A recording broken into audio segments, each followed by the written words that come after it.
hatching is like probably the first of these critical transition points. So for frogs, metamorphosis, right? When the little tadpole pops out its legs and resorbs its tail and climbs out of the pond onto land.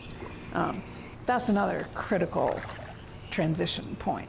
So I see the transition of a tadpole becoming a frog and moving on to land as far different from an embryo making the decision to hatch. But you describe them in a somewhat relative manner. Can you explain? I think that there's, so there's both behavioral and developmental aspects of both of those events. So like used to be, people thought of hatching in general as just kind of a developmental process. Like,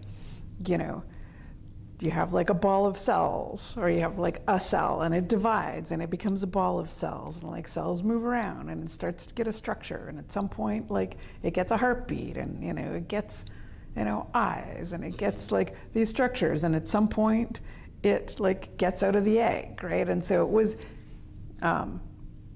hatching used to be thought of, it's just like almost like this kind of mechanistic, it's going to happen like in a sequence with all of these other developmental events. And so, now, certainly how I think of it, there's kind of like a developmental window of possibility, right?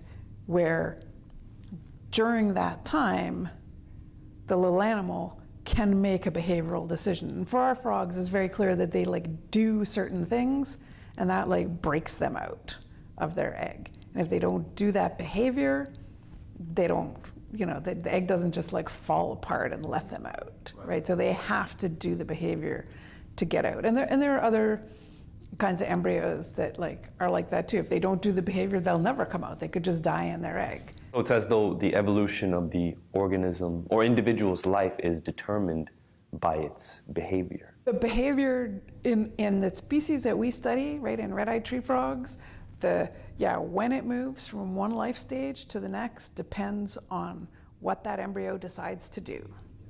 Yep.